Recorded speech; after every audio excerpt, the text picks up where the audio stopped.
Managerial economics എന്ന സബ്ജക്റ്റിൽ രണ്ടാമത്തെ മൊഡ്യൂളിൽ നെക്സ്റ്റ് ടോപ്പിക്കിലേക്ക് കിടക്കുകയാണ്. ഓക്കെ, സോ ഈ രണ്ടാമത്തെ മൊഡ്യൂൾ എന്ന് പറയുമ്പോൾ നിങ്ങൾക്ക് തന്നെ അറിയാം, കമ്പാരിറ്റീവ്ലി എല്ലാം തന്നെയും ഡിമാൻഡുമായിട്ട് റിലേറ്റ് ചെയ്ത ടോപ്പിക്കായിരിക്കും. ഓക്കെ, സോ കമ്പാരിറ്റീവ്ലി കുറച്ച് എളുപ്പമുള്ളൊരു ടോപ്പിക്കാണ്. ടോപ്പിക്കിൻ്റെ പേര് ഇത് വളരെ പെട്ടെന്ന് അങ്ങ് പറഞ്ഞു പോകാവുന്നേ ഉള്ളൂ. ഇതിനകത്ത് കുറച്ച് എന്താ പറയുക, ഈസിനെസ് ഉണ്ട്, ടെക്നിക്കാലിറ്റീസ് ഒന്നുമില്ല. ടോപ്പിക്കിൻ്റെ പേര് ടൈപ്സ് ഓഫ് ഡിമാൻഡ് എന്നാണ്. ഓക്കെ, സാധാരണഗതിയിൽ ടൈപ്സ് ഓഫ് ഡിമാൻഡ് എന്ന ഒരു ചോദ്യം ഫുള്ളായിട്ട് വരുന്നതിന് പകരം ഇതിൽ ഓരോ ടോപ്പിക്കായിട്ടൊക്കെ വേണമെങ്കിൽ 2 മാർക്കിന് ചോദിക്കാം. ഇപ്പോൾ ടൈപ്പ് ഓഫ് ഡിമാൻഡ് എന്ന് പറഞ്ഞ് 4 മാർക്കിന് അധികം അങ്ങനെ കണ്ടിട്ടില്ല. എങ്കിലും ഇതിനകത്ത് പഠിക്കുന്ന ഓരോ പോയിൻറ്റുകളും യൂണിവേഴ്സിറ്റിക്ക് വളരെ ഫേവറേറ്റ് ആയിട്ടുള്ള 2 മാർക്ക് ക്വസ്റ്റ്യൻസ് ആണ്. ഓക്കെ, സോ നമ്മുടെ ടോപ്പിക്ക് ഒരിക്കൽ കൂടെ പറയുവാണ്, ടൈപ്സ് ഓഫ് ഡിമാൻഡ് ആണ്. നിങ്ങൾ ആദ്യം ചിന്തിക്കേണ്ട കേസ് എന്ന് പറഞ്ഞാൽ പല തരത്തിലുള്ള ഡിമാൻഡ് ഉണ്ടെന്നല്ല. മുട്ടുസൂചിക്കായാലും റോക്കറ്റിനായാലും ഡിമാൻഡിൻ്റെ മീനിങ് ഒന്നേ ഉള്ളൂ. നമ്മളിപ്പോൾ ബെൻസ് കാറ് വാങ്ങിയാലും വീട്ടിലേക്ക് അരിയും മുളകും വാങ്ങിയാലും ഈ പ്രോഡക്റ്റിനായാലും സർവീസിനായാലും ഡിമാൻഡ് എന്ന് പറയുന്നതിന് ഒരു മീനിങ്ങേ ഉള്ളൂ. It is the desire backed by the ability and willingness to pay for a commodity. ആ ഒരു മീനിങ് ഡിമാൻഡിലുള്ളൂ. പക്ഷേ എന്താണ് ഈ ടൈപ്പ് ഓഫ് ഡിമാൻഡ് കൊണ്ട് ഉദ്ദേശിക്കുന്നതെന്ന് വെച്ചാൽ ഡിഫറെൻറ്റ് സിറ്റുവേഷൻസിൽ ഡിഫറെൻറ്റ് പ്രോഡക്ട്സിൻ്റെ കേസിൽ ഡിമാൻഡിന് എങ്ങനെയാണ് മാറ്റം വരുന്നതെന്നാണ്. മനസ്സിലാവുന്നുണ്ടോ?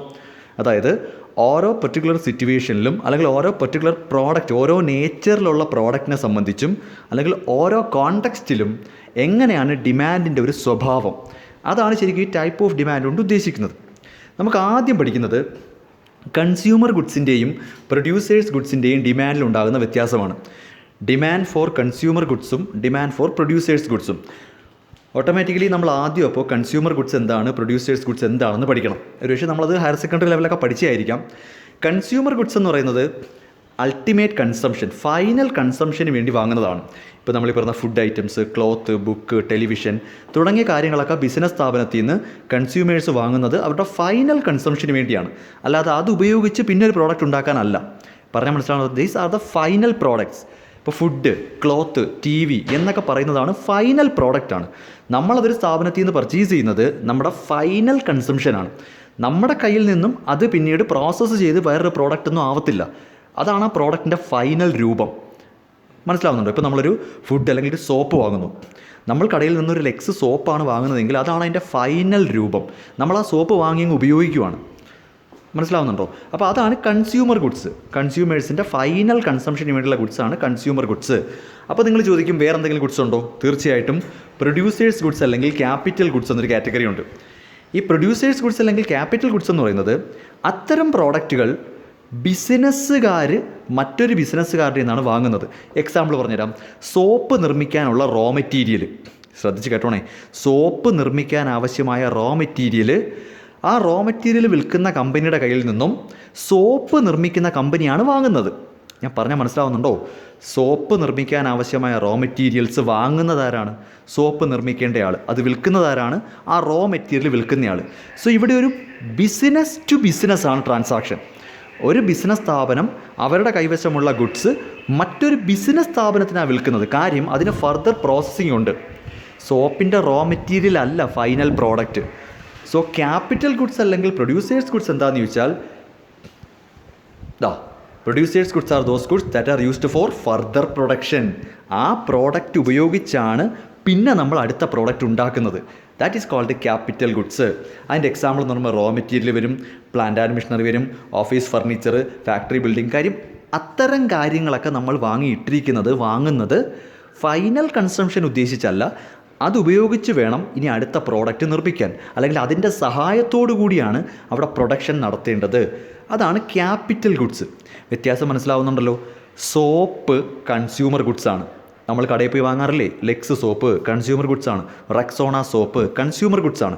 എന്നാൽ ഈ സോപ്പ് നിർമ്മിക്കാൻ ആവശ്യമായ റോ മെറ്റീരിയൽസ് പ്രൊഡ്യൂസേഴ്സ് ഗുഡ്സാണ്. കാരണം റോ മെറ്റീരിയൽ പർച്ചേസ് ചെയ്യുന്നത് സോപ്പ് നിർമ്മിക്കാൻ വേണ്ടിയാണ്. ഇതാണ് വ്യത്യാസം. അതാണ് ഈ കൺസ്യൂമർ ഗുഡ്സും പ്രൊഡ്യൂസേഴ്സ് ഗുഡ്സും. ഇതിൻ്റെ ഡിമാൻഡിൽ എങ്ങനെയാണ് മാറ്റമെന്ന് ചോദിച്ചാൽ, ഈ പറയുന്ന കൺസ്യൂമർ ഗുഡ്സിൻ്റെയും പ്രൊഡ്യൂസേഴ്സ് ഗുഡ്സിൻ്റെയും ഡിമാൻഡിൽ ഉണ്ടാകുന്ന ചേഞ്ച് എന്ന് പറഞ്ഞാൽ, കൺസ്യൂമർ ഗുഡ്സ്, ഐ റിപ്പീറ്റ് ചെയ്യുന്നു, കൺസ്യൂമർ ഗുഡ്സിൻ്റെ ഡിമാൻഡ് ഇൻഡിപെൻഡൻ്റ് ആണ്. അതായത് സോപ്പിൻ്റെ ഡിമാൻഡ് എന്ന് പറയുന്നത് സോപ്പിൻ്റെ റോ മെറ്റീരിയലിനെ ആശ്രയിച്ചല്ല. നമ്മളിപ്പോൾ ഒരു സോപ്പ് വാങ്ങുന്നത് ഈ സോപ്പിൻ്റെ റോ മെറ്റീരിയലിന് ഡിമാൻഡ് ഉണ്ടോ എന്നൊന്നും ചിന്തിച്ചിട്ടല്ല. അപ്പം കൺസ്യൂമർ ഗുഡ്സിൻ്റെ ഡിമാൻഡ് ഇൻഡിപെൻഡൻ്റ് ആണ്. ബുക്കിലോട്ടൊന്ന് എഴുതിക്കോണേ.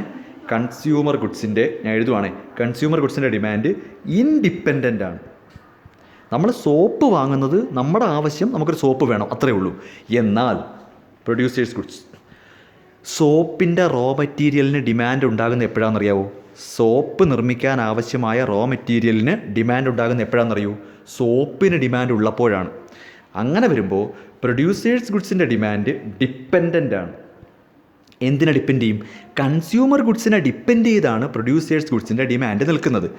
സോപ്പ് നിർമ്മിക്കാൻ ആവശ്യമായ റോ മെറ്റീരിയൽസിന് ഡിമാൻഡ് വേണമെങ്കിൽ സോപ്പിന് മാർക്കറ്റ് ഡിമാൻഡ് വേണം. നമ്മുടെ കമ്പനിയുടെ സോപ്പ് ആരും വാങ്ങുന്നില്ലെങ്കിൽ പിന്നെന്തിനാ വീണ്ടും വീണ്ടും വീണ്ടും വീണ്ടും സോപ്പ് നിർമ്മിച്ച് വെക്കുന്നത്? മറിച്ച് നമ്മുടെ കമ്പനിയുടെ സോപ്പ് നല്ല രീതിയിൽ ഡിമാൻഡ് ചെയ്യുന്നുണ്ടെങ്കിൽ ഓട്ടോമാറ്റിക്കലി നമ്മൾ സോപ്പിൻ്റെ റോ മെറ്റീരിയൽ വീണ്ടും വീണ്ടും വാങ്ങേണ്ടി വരും. ലോജിക്ക് മനസ്സിലായോ? അപ്പോൾ കൺസ്യൂമർ ഗുഡ്സ് എന്താണെന്ന് പഠിപ്പിച്ചു, പ്രൊഡ്യൂസേഴ്സ് ഗുഡ്സ് എന്താണെന്ന് പഠിപ്പിച്ചു. ഇതിൻ്റെ ഡിമാൻഡിൻ്റെ നേച്ചർ എങ്ങനെയാണ്? കൺസ്യൂമർ ഗുഡ്സിൻ്റെ ഡിമാൻഡ് എന്ന് പറയുമ്പോൾ പെർഫെക്റ്റ്ലി ഇൻഡിപെൻഡൻ്റ് ആണ്. ഇപ്പോൾ ഞാനൊരു ബിസ്ക്കറ്റ് വാങ്ങുന്നു, എനിക്ക് ബിസ്ക്കറ്റ് കഴിക്കാൻ ആഗ്രഹമുണ്ട്, ഞാൻ ബിസ്ക്കറ്റ് വാങ്ങുന്നു, ദാറ്റ്സ് ഓൾ. അതെൻ്റെ ഇഷ്ടം, അതിനകത്ത് വേറൊന്നിനെ ഞാൻ ഡിപ്പെൻഡ് ചെയ്യേണ്ട കാര്യമില്ല. എന്നാൽ ഈ ബിസ്ക്കറ്റ് നിർമ്മിക്കാൻ ആവശ്യമായ റോ മെറ്റീരിയൽസിൻ്റെ ഡിമാൻഡ് മാർക്കറ്റിൽ ബിസ്ക്കറ്റിന് ഡിമാൻഡ് ഉണ്ടെങ്കിലേ ഉണ്ടാകത്തുള്ളൂ. മാത്രമല്ല വെറുതെ പ്രൊഡ്യൂസ് ചെയ്ത് വെക്കേണ്ട കാര്യമില്ലല്ലോ. അപ്പം ഇൻ ഷോർട്ട് ഇങ്ങനെ പറയാം, കൺസ്യൂമർ ഗുഡ്സിൻ്റെ ഡിമാൻഡ് ഇൻഡിപെൻഡൻ്റ് ആണ്, പ്രൊഡ്യൂസേഴ്സ് ഗുഡ്സിൻ്റെ ഡിമാൻഡ് ഡിപ്പെൻഡൻ്റ് ആണ്. ഇതാണ് അതിൻ്റെ ഒരു സമ്മപ്പ് എന്ന് പറയുന്നത്. ഓക്കെ, അതാണ് ഈ ഡിമാൻഡ് ഫോർ കൺസ്യൂമർ ഗുഡ്സും ഡിമാൻഡ് ഫോർ പ്രൊഡ്യൂസേഴ്സ് ഗുഡ്സും. Okay, next. ഇതൊക്കെ സ്ഥിരം ചോദ്യങ്ങളാട്ടോ. ഡിമാൻഡ് ഫോറിൽ കേട്ടിട്ടുണ്ടോ? Durable goods, perishable goods. അപ്പോൾ അടുത്തൊരു കാറ്റഗറി എന്ന് പറയുന്നത് ഡിമാൻഡ് ഫോർ ഡ്യൂറബിൾ ഗുഡ്സും ഡിമാൻഡ് ഫോർ പെരിഷബിൾ ഗുഡ്സുമാണ്. എന്താണ് ഈ ഡ്യൂറബിൾ ഗുഡ്സ്, എന്താണ് ഈ പെരിഷബിൾ ഗുഡ്സ് എന്ന് ചോദിച്ചാൽ, ഡ്യൂറബിൾ ഗുഡ്സ് എന്ന് പറയുന്നത് സിംഗിൾ യൂസ് കൊണ്ട് അതിൻ്റെ യൂട്ടിലിറ്റി തീരത്തില്ല. ഇപ്പോൾ എക്സാമ്പിൾ തന്നെ പറയാം, furniture, TV, fridge, mixie, ഇതൊക്കെ നമ്മൾ വാങ്ങുന്നത് ഒരു സിംഗിൾ യൂസിന് വേണ്ടിയല്ല, അത് കണ്ടിന്യൂസ് ആയിട്ട് ഉപയോഗിച്ചുകൊണ്ടേയിരിക്കും. നമുക്ക് ഒരു തവണ ഉപയോഗിച്ചു എന്ന് കരുതി സാറ്റിസ്ഫാക്ഷൻ പോകത്തൊന്നുമില്ല. ഇപ്പോൾ വീട്ടിൽ ടി വി വാങ്ങിയിട്ട് ഒരു ദിവസം മാത്രം ടി വി കണ്ടിട്ട് നമ്മൾ തല്ലിപ്പിടിച്ച് കളയത്തില്ല. കാര്യം ടി വി എന്ന് പറയുന്നതിൻ്റെ ഡ്യൂറേഷൻ, ആ യൂട്ടിലിറ്റി ഇങ്ങനെ കിട്ടിക്കൊണ്ടേയിരിക്കും. ഓക്കെ, എന്നാൽ പെരിഷബിൾ ഗുഡ്സ് അങ്ങനല്ല, സിംഗിൾ യൂസിൽ തന്നെ അതിൻ്റെ ഉപയോഗം തീരും. ഫുഡ് ഐറ്റം, ഇപ്പോൾ ഞാനൊരു ഊണോ ബിരിയാണിയോ വാങ്ങി കഴിച്ചു എന്ന് പറഞ്ഞാൽ അതോടെ ആ പ്രോഡക്റ്റ് ഇല്ലാതായി. ഞാനൊരു ബിരിയാണി കഴിക്കുമ്പോൾ ബിരിയാണി ഇല്ലാതായി. ഓക്കെ, അപ്പം പെരിഷബിൾ ഗുഡ്സ് എന്ന് ഫുഡ് ഐറ്റംസ്, ഐസ്ക്രീംസ്, വെജിറ്റബിൾസ്, അങ്ങനെയുള്ള കാര്യങ്ങളൊക്കെയാണ് ഈ പെരിഷബിൾ ഗുഡ്സ് എന്ന് പറയുന്നത്. സിംഗിൾ യൂസിൽ തന്നെ ഡിസപ്പിയർ ആവും, ആ പ്രോഡക്റ്റ് അവിടെ നിന്ന് ഇല്ലാതാവും. ഓക്കെ, അപ്പോൾ ഡിമാൻഡ് എന്ന് പറയുമ്പോൾ ഇവിടെ ഉദ്ദേശിക്കുന്നത് രണ്ട് ടൈപ്പ് പ്രോഡക്റ്റ് കേസാണ് പറയുന്നത്. ഒന്ന് പഠിച്ചോണേ, ഡ്യൂറബിൾ ഗുഡ്സും പെരിഷബിൾ ഗുഡ്സും. ഡ്യൂറബിൾ ഗുഡ്സ് ഉദ്ദേശിക്കുന്നത് റെപ്പറ്റേറ്റീവ് യൂസ് പറ്റും. TV, fridge, cloth, furniture, machinery, ഇതെല്ലാം ഡ്യൂറബിൾ ഗുഡ്സ് ആണ്. എന്നാൽ പെരിഷബിൾ ഗുഡ്സ് എന്ന് പറയുമ്പോൾ ഒറ്റ തവണ കൺസ്യൂം ചെയ്യാൻ പറ്റും, സിംഗിൾ യൂസാണ്. ഫുഡ് ഐറ്റംസ്, പെട്രോള്, നമ്മൾ പെട്രോൾ വാങ്ങി വണ്ടിക്കകത്ത് ഒഴിച്ചിട്ട് ഒരു പർട്ടിക്കുലർ കിലോമീറ്റർ ഓടിച്ച് പോകുമ്പം പെട്രോൾ ഇല്ലാതായി. പെയിൻറ്റ്, വീട്ടിൽ പെയിൻറ്റ് വാങ്ങി അടിച്ചു കഴിഞ്ഞാൽ പെയിൻറ്റ് ഇല്ല, പിന്നെ ഭിത്തിയിൽ നിന്ന് ചുരണ്ടി എടുക്കാൻ പറ്റും. ആ പെയിൻറ്റ് എന്നൊരു പ്രോഡക്റ്റ് ഇല്ലാതായി, ഭിത്തിയിൽ നിന്ന് ചുരണ്ടി എടുത്താൽ തന്നെയും കുമ്മായായിരിക്കും വീഴുന്നത്. നമുക്കത് വീണ്ടും പെയിൻറ്റായിട്ട് ഉപയോഗിക്കാൻ പറ്റില്ല. പെട്രോൾ പമ്പിൽ ചെന്ന് പെട്രോൾ അടിച്ച് കഴിഞ്ഞിട്ട് നമ്മൾ 10 കിലോമീറ്റർ ഓടിക്കുമ്പോൾ ആ പെട്രോൾ പിന്നെ വണ്ടി കാണത്തില്ല. അതൊക്കെ സിംഗിൾ യൂസാണ്, വീണ്ടും വീണ്ടും വീണ്ടും യൂസ് ചെയ്യാൻ പറ്റില്ല. ഉപയോഗിച്ച് കഴിഞ്ഞാൽ കഴിഞ്ഞു, നമ്മളൊരു പ്രോഡക്റ്റ് ഉപയോഗിച്ച് കഴിഞ്ഞാൽ അതവിടെ തീർന്നു. അതാണ് പെരിഷബിൾ ഗുഡ്സ്. ഇതിൻ്റെ ഡിമാൻഡ് എങ്ങനെയാണെന്ന് ചോദിച്ചാൽ, ഡ്യൂറബിൾ ഗുഡ്സിൻ്റെ ഡിമാൻഡ് പോസ്റ്റ്പോൺ ചെയ്യാൻ പറ്റും. ഡ്യൂറബിൾ ഗുഡ്സിൻ്റെ ഡിമാൻഡ് നമുക്ക് പോസ്റ്റ്പോൺ ചെയ്യാൻ പറ്റും. അതായത് നിങ്ങൾക്ക് ഇന്ന് രാവിലെ ഒരു ആഗ്രഹം, ഒരു ടി വി വേണം, ഇന്ന് രാവിലെ ആഗ്രഹിക്കുകയാണ് ടി വി വേണം, കയ്യിൽ പൈസയുണ്ട്, പൈസ മുടക്കാൻ മനസ്സുണ്ട്, ഡിമാൻഡാണ്. ഓക്കെ, പക്ഷേ ഞാൻ ചോദിച്ചോട്ടെ, ഇന്ന് രാവിലെ ടി വി വാങ്ങാൻ ആഗ്രഹം തോന്നിയിട്ട് 2 ദിവസം കഴിഞ്ഞ് വാങ്ങിയാലും മതിയല്ലോ. ഇപ്പോൾ ഡ്യൂറബിൾ ഗുഡ്സ് വേണമെങ്കിൽ നമുക്ക് ഡിമാൻഡ് ഒന്ന് പോസ്റ്റ്പോൺ ചെയ്യാം. എന്നാൽ പെരിഷബിൾ ഗുഡ്സ്, ഇപ്പോൾ വിശക്കുന്നതിന് 2 ദിവസം കഴിഞ്ഞ് ആഹാരം കഴിച്ചാൽ മതിയോ? ഇപ്പോൾ വണ്ടി പെട്രോൾ തീർന്ന് റോഡിൽ കിടക്കുന്നതിന് 10 ദിവസം കഴിഞ്ഞ് പെട്രോൾ അടിച്ചാൽ മതിയോ എന്ന് പറയുന്ന പോലെ പെരിഷബിൾ ഗുഡ്സിൻ്റെ ഡിമാൻഡ് ഒരുപാടങ്ങ് പോസ്റ്റ്പോൺ ചെയ്യാൻ പറ്റത്തില്ല. നോർമൽ കേസിൽ പെരിഷബിൾ ഗുഡ്സിൻ്റെ ഡിമാൻഡ് സഡൻ ആക്ഷൻ ആയിരിക്കും. അപ്പോൾ ഡ്യൂറബിൾ ഗുഡ്സ് എന്ന് പറയുമ്പോൾ എന്താണെന്ന് പറഞ്ഞിട്ടുണ്ട്, അതിൻ്റെ ഡിമാൻഡ് പ്രത്യേകത എന്താ? നമുക്ക് വേണമെങ്കിൽ ഒന്ന് പോസ്റ്റ്പോൺമെൻറ്റ് ചെയ്യാം. പ്രൈസൊക്കെ മാറുമെന്ന് വിചാരിച്ചിപ്പം എക്സാമ്പിൾ ഇപ്പോൾ ജൂൺ മാസം ടി വി വാങ്ങാൻ ആഗ്രഹിക്കുമ്പോൾ അച്ഛനും അമ്മയും പറയുവാണ്, ഓഗസ്റ്റ് ആവട്ടെ, ഓണമൊക്കെ വരും, ഓഫർ കാണും. ജൂൺ മാസമാണ് ഡിമാൻഡ് ചെയ്യാൻ ആഗ്രഹിക്കുന്നത്, അത് വാങ്ങിയാൽ കൊള്ളാം. അപ്പോൾ ജൂൺ മാസത്തെ ആഗ്രഹം ജൂണിൽ തീർക്കാതെ ഓഗസ്റ്റിലോ സെപ്റ്റംബറിലോട്ടോ മാറ്റി വെച്ചാൽ ഓണം ഓഫർ വരും. എന്നാൽ ജൂൺ മാസം ഐസ്ക്രീം കഴിക്കാൻ ആഗ്രഹം ഉണ്ടെന്ന് കരുതി അച്ഛൻ പറയുമോ സെപ്റ്റംബറിൽ വാങ്ങിത്തരാമെന്ന്? നമ്മളടുത്തൊരു ഒരു പരിധിക്കപ്പുറം അത് പോസ്റ്റ്പോൺ ചെയ്യത്തില്ല. അതാണ് ഈ ഡ്യൂറബിൾ ഗുഡ്സും പെരിഷബിൾ ഗുഡ്സിൻ്റെയും ഡിമാൻഡ്. ഓക്കെ, നെക്സ്റ്റ് ഇത് പറഞ്ഞത് തന്നെയാണ് ഓട്ടോണമസ് ഡിമാൻഡും ഡെറൈവ്ഡ് ഡിമാൻഡ് എന്ന് പറഞ്ഞാൽ. ഓട്ടോണമസ് ഡിമാൻഡ് എന്ന് പറഞ്ഞാൽ ആ പ്രോഡക്റ്റിൻ്റെ ഡിമാൻഡ് മറ്റൊന്നിനെയും ഡിപ്പെൻഡ് ചെയ്തിട്ടല്ല. എനിക്കൊരു ഐസ്ക്രീം കഴിക്കാനുണ്ടെങ്കിൽ ഞാൻ ഐസ്ക്രീം പോയി വാങ്ങുന്നു, അതൊന്നിനെയും ഡിപ്പെൻഡ് ചെയ്യത്തില്ല. എന്നാൽ ഡിറൈവ്ഡ് ഡിമാൻഡ് എന്ന് പറഞ്ഞാൽ ക്യാപിറ്റൽ ഗുഡ്സിൻ്റെ കേസാണ്. ക്യാപിറ്റൽ ഗുഡ്സിൻ്റെ ഡിമാൻഡ് കൺസ്യൂമർ ഗുഡ്സിൻ്റെ ഡിമാൻഡിനെ ആശ്രയിച്ചാണ്. ഓക്കെ, അപ്പോൾ ഓട്ടോണമസ് ഡിമാൻഡ് എന്ന് പറയുമ്പോൾ ഡിമാൻഡ് ആ ഒരു പർട്ടിക്കുലർ പ്രോഡക്റ്റിൻ്റെ ഡിമാൻഡ് മറ്റൊന്നിനെയും ഡിപ്പെൻഡ് ചെയ്തിട്ടല്ല. ഇപ്പോൾ ക്ലോത്ത്, ഫുഡ്, ഫർണിച്ചർ തുടങ്ങിയ പ്രോഡക്റ്റുകളെല്ലാം നമ്മൾ ആ ആവശ്യം പോലെ അങ്ങ് പോയി വാങ്ങുവാണ്. എന്നാൽ പ്രൊഡ്യൂസേഴ്സ് ഗുഡ്സായ റോ മെറ്റീരിയൽസ് എന്നൊക്കെ പറയുന്നത്, റോ മെറ്റീരിയൽസ് എന്ന് പറയുന്നത് കൺസ്യൂമർ ഗുഡ്സിന് പുറത്ത് ഡിമാൻഡ് ഉണ്ടെങ്കിലേ ആ ഒരു റോ മെറ്റീരിയൽ വിറ്റ് പോകും. അപ്പോൾ ഓട്ടോണമസ് ഡിമാൻഡ് എന്ന് പറഞ്ഞാൽ ഇൻഡിപെൻഡൻ്റ് ആണ്. ഡിറൈവ്ഡ് ഡിമാൻഡ് എന്ന് പറയുമ്പോൾ ഡിപ്പെൻഡൻ്റ് ആയിരിക്കും. ഇതും വളരെ സിമ്പിളാണ്. ഇൻഡിവിജ്വൽ ഡിമാൻഡും മാർക്കറ്റ് ഡിമാൻഡും. ഇൻഡിവിജ്വൽ ഡിമാൻഡ് എന്ന് പറയുമ്പോൾ ഒരു പ്രത്യേക ഒരു ഇൻഡിവിജ്വൽ, ഒരു വ്യക്തി, ഒരു പർട്ടിക്കുലർ ഇൻഡിവിജ്വൽ ഒരു ഗിവൺ പീരീഡ് ഓഫ് ടൈമിൽ ഒരു പ്രോഡക്റ്റിന് എന്തുമാത്രം ഡിമാൻഡ് ചെയ്യുന്നു, ഒരു പർട്ടിക്കുലർ പ്രൈസിൽ ഒരു ഗിവൺ പീരീഡ് ഓഫ് ടൈമിൽ ഒരു ഇൻഡിവിജ്വൽ എന്തുമാത്രം ഡിമാൻഡ് ചെയ്യുന്നു. മാർക്കറ്റ് ഡിമാൻഡ് മീൻസ് ഒരു മാർക്കറ്റിലുള്ള എല്ലാ ഇൻഡിവിജ്വൽസും, എല്ലാ ഇൻഡിവിജ്വൽ ഹൗസ് ഹോൾഡ്സും, എല്ലാ കുടുംബങ്ങളും എല്ലാവരും കൂടെ ചേർന്ന് ഒരു പർട്ടിക്കുലർ പ്രൈസിൽ ഒരു പ്രോഡക്റ്റ് എന്തുമാത്രം ഡിമാൻഡ് ചെയ്യുന്നു, അത്രയേ ഉള്ളൂ ഉദ്ദേശിക്കുന്നത്. അപ്പോൾ ഇൻഡിവിജ്വൽ ഡിമാൻഡ് മീൻസ് ഇവിടെ പറയുന്നുണ്ട് demanded by an individual. Market demand എന്ന് പറയുമ്പോൾ ഓൾ ദ ഇൻഡിവിജ്വൽസ്. ക്ലിയർ ആവുന്നുണ്ടല്ലോ? അപ്പോൾ ഇൻഡിവിജ്വൽ ഡിമാൻഡ് എന്ന് പറഞ്ഞാൽ ഇപ്പോൾ മിസ്റ്റർ എക്സ് എന്ത് ഡിമാൻഡ് ചെയ്യുന്നു, മിസ്റ്റർ വൈ എന്ത് ഡിമാൻഡ് ചെയ്യുന്നു, അങ്ങനെ ഇൻഡിവിജ്വലി പറയും. മാർക്കറ്റ് ഡിമാൻഡ് എന്ന് പറഞ്ഞാൽ എല്ലാവരും കൂടെ ചേർന്ന് ആ ഒരു മാർക്കറ്റിൽ എന്തുമാത്രം ഡിമാൻഡ് ചെയ്യുന്നുണ്ട്. അതായത് ടേബിൾ നോക്കുമ്പോൾ മനസ്സിലാവും. ഇവിടെ ഇപ്പോൾ ആപ്പിളിൻ്റെ കേസാണ്. ആപ്പിളിന് 60 രൂപയായിരുന്നപ്പോൾ എ ഒരെണ്ണം വാങ്ങി, ബി ഒരെണ്ണം വാങ്ങി, സി 2 എണ്ണം വാങ്ങി. ഇൻ ടോട്ടൽ ആ മാർക്കറ്റിൽ 4 എണ്ണം വിറ്റുപോയി. ഇതാണ് കേസ്. 60 രൂപ, ആപ്പിളിന് 60 രൂപ ഉണ്ടായിരുന്ന സമയത്ത് എ എന്ന വ്യക്തി 1 കിലോ വാങ്ങുന്നു, ബി എന്ന വ്യക്തി 1 കിലോ വാങ്ങുന്നു, സി 2 കിലോ വാങ്ങുന്നു. മാർക്കറ്റിൽ എത്ര എണ്ണം വിറ്റുപോയി? ആപ്പിൾ മാർക്കറ്റിൽ അത് 4 എണ്ണം കച്ചവടം നടന്നു. ഇങ്ങനെ പ്രൈസ് കുറയുമ്പോൾ ഇൻഡിവിജ്വലിയും ഡിമാൻഡ് കൂടും, അപ്പോൾ മാർക്കറ്റ് ഡിമാൻഡും കൂടും. അപ്പോൾ എയും ബിയും സിയും ഇൻഡിവിജ്വൽസാണ്. അവർ ഓരോരുത്തരും ഡിമാൻഡ് ചെയ്യുന്നതാണ് ഈ പറയുന്ന താഴോട്ട് കൊടുത്തിരിക്കുന്നത്. ഇത് അതിൻ്റെ ടോട്ടൽ എയുടെയും ബിയുടെയും സിയുടെയും കൂടെ ടോട്ടലായിട്ട് വരുന്നതാണ് എന്ത്? Market demand. ഇത് നിങ്ങൾ കർവായിട്ട് വരയ്ക്കുമ്പോൾ ഇൻഡിവിജ്വലി നിങ്ങൾക്ക് ഡിമാൻഡ് കർവ് വരയ്ക്കാൻ പറ്റും, ഇൻ ടോട്ടൽ മാർക്കറ്റ് ഡിമാൻഡും വരയ്ക്കാൻ പറ്റും. സാധാരണ ലോ ഓഫ് ഡിമാൻഡിൻ്റെ റൂൾ അനുസരിച്ച് ഡൗൺവേർഡ് സ്ലോപ്പിംഗ് ആയിട്ട് തന്നെ കിട്ടും. എ എന്ന് പറയുന്നയാൾ 60 രൂപയ്ക്ക് എത്ര കിലോ വാങ്ങി, ബി 60 രൂപയ്ക്ക് എത്ര കിലോ വാങ്ങി, സി 60, അങ്ങനെ വരയ്ക്കുമ്പോൾ ഇവിടെ ഇങ്ങനെ വരും. മാർക്കറ്റിൽ അപ്പോൾ 4 എന്ന് പറഞ്ഞ് കുറച്ച് വലത്തോട്ട് നിൽക്കുന്നുണ്ട്. ഇതുണ്ട് 1 1 2 എന്നാണ്. നോക്കടോ, ഇവിടെ മുട്ടി നിൽക്കുന്നുണ്ട്. 1 1 കുറച്ച് വലത്തോട്ടാണ് 2. എന്നാൽ മാർക്കറ്റ് ഡിമാൻഡ് കുറച്ചുകൂടി വലത്തോട്ടാണ്, അത് 4 ആണ്. ഇങ്ങനെ ഓരോ പ്രൈസിലും ഇൻഡിവിജ്വലി എന്ത് വാങ്ങുന്നു, മാർക്കറ്റ് എന്ത് വാങ്ങുന്നു, ഇതാണ് സംഭവം. ഓക്കെ, ഇതാണ് ഇൻഡിവിജ്വൽ ഡിമാൻഡും മാർക്കറ്റ് ഡിമാൻഡും. ഇത് നമ്മൾ കൊമേഴ്സുകാർ നന്നായിട്ട് മനസ്സിലാക്കേണ്ട ഒരു ടോപ്പിക്കാണ്. Company demand, industry demand. ഇവിടെ നിങ്ങൾ ഏറ്റവും കൂടുതൽ ശ്രദ്ധ കൊടുക്കേണ്ടത് അപ്പോൾ എന്താണൊരു കമ്പനി, എന്താണൊരു ഇൻഡസ്ട്രി, അപ്പോൾ ഇത് രണ്ടും രണ്ടാണോ? അതാ പറയുന്നത് കൊമേഴ്സുകാരെ സംബന്ധിച്ച് ഒരു നല്ലൊരു ടോപ്പിക്കാണ്. നമുക്ക് കമ്പനിയും ഇൻഡസ്ട്രിയും രണ്ടാണ്, അതാദ്യം മനസ്സിലാക്കുക. കമ്പനി എന്ന് പറയുന്നത് വേറെ, ഇൻഡസ്ട്രി വേറെ. എക്സാമ്പിൾ തന്നെ പറഞ്ഞുതരാം. റാംകോ എന്ന് പറയുന്നത് ഒരു കമ്പനിയാണ്. റാംകോ എന്ന് പറയുന്നത് ഒരു കമ്പനിയാണ്. ഇവർ വർക്ക് ചെയ്യുന്നത് സിമൻറ്റ് ഇൻഡസ്ട്രിയിലാണ്. ഇതാണ് യഥാർത്ഥ വ്യത്യാസം. റാംകോ സിമെൻറ്റ്സ് എന്ന് പറയുന്നത് ഒരു കമ്പനിയാണ്. അപ്പോൾ കമ്പനി എന്ന് പറയുന്നത് ഒരു ഇൻഡിവിജ്വൽ യൂണിറ്റാണ്. ഒരേ ഒരു സ്ഥാപനത്തിനെയാണ് നമ്മളൊരു ഒറ്റ ഫേമിനെയാണ് നമ്മൾ കമ്പനി എന്ന് വിളിക്കുന്നത്. ഒരേ പ്രോഡക്റ്റ് പ്രൊഡ്യൂസ് ചെയ്യുന്ന ഒരു കൂട്ടം ഫേമുകൾ, ഇപ്പോൾ സിമൻറ്റ് പ്രൊഡ്യൂസ് ചെയ്യുന്ന Ramco, Dalmia, J K cements, Shankar cements, ഇവരെല്ലാവരും കൂടെ ചേർന്നാണ് ഇന്ത്യയിൽ സിമൻറ്റ് ഇൻഡസ്ട്രി ആവുന്നത്. MRF ടയർ എന്ന് പറയുന്നത് ഒരു കമ്പനിയാണ്. എന്നാൽ MRFും ബ്രിഡ്സ്റ്റോണും TVSും സിയറ്റും എല്ലാം കൂടെ ചേരുന്നതാണ് ഇന്ത്യയിലെ ടയർ ഇൻഡസ്ട്രി.